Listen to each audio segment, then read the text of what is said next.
Hi friends, ఈరోజు మనం చేసిన రెసిపీ పన్నీర్ కర్రీ. పన్నీర్ కర్రీలు ఇది ఒక వెరైటీ అనమాట. ముందుగా పన్నీర్ తీసుకొని క్యూబ్స్లా కట్ చేసుకున్నాము. తర్వాత దాన్ని ఒక బాండీలో వేసుకొని పసుపు, కారం, కొంచెం ఉప్పు, దాంతోపాటు కొంచెం పొడి మసాలా అంటే ధనియాల పొడి లేదా పొడి మసాలా అన్నీ వేసుకున్నాము. మనం వేసుకున్నాక కొంచెం మెత్తగా ఉండటం కోసం మనం ఏం చేసామంటే పెరుగు వేసుకున్నాం. దాంతోపాటు దానికి ముందుగా కొంచెంగా కార్న్ఫ్లవర్ వేసాం అనమాట. యాక్చువల్గా కార్న్ఫ్లవర్ వేయాల్సింది, కార్న్ఫ్లవర్ లేకపోవటం వల్ల బియ్య పిండి వేసాము. బియ్య పిండి వేసి అట్లా బాగా ముక్కకు పట్టేటట్టుగా మనం ఏదైతే నాన్ వెజ్ తయారు చేసుకున్నప్పుడు ముక్కకి, చేపల ముక్కకు కానీ లేకపోతే మోడకాయ మోస ముక్క కానీ ఎట్లయితే పట్టాలో ఉప్పు కారం పట్టడం కోసం అట్లాగా పెరుగు వేసుకున్నాం అనమాట. ఇక్కడ మిక్సింగ్ కోసం పెరుగు వేసుకొని అట్లా చక్కగా తిప్పాము. తిప్పిన తర్వాత కళాయి పెట్టుకొని దాంట్లో కొంచెం మనం అడుగంటకుండా బటర్ వేసుకున్నాం.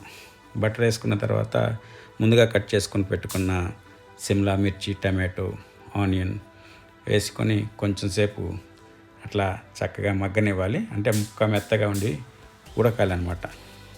మెత్తగా ఉండే వరకు అట్లా కొంచెంగా చేసుకొని ఆ తర్వాత ముందుగా ఆల్రెడీ మనం కట్ చేసుకొని పెట్టుకున్నాం కదా, మిశ్రమాన్ని కలిపి పెట్టుకున్నాం కదా, పన్నీరు ముక్కలు అవన్నీ అవి దాంట్లో వేసేసుకోవాలి. దాంట్లో వేసేసుకొని చక్కగా కొంచెం సేపు ఫ్రై చేసుకోవాలన్నమాట. ఫ్రై చేసుకున్నప్పుడు ఏమైందంటే మరీ ఎక్కువ ఫ్రై కూడా చేయకూడదు, ముక్క గట్టిపడేటట్టు ఉండకూడదు. పన్నీర్ మొత్తం తాజాగా ఫ్రెష్గా మెత్తగా ఉండాలన్నమాట.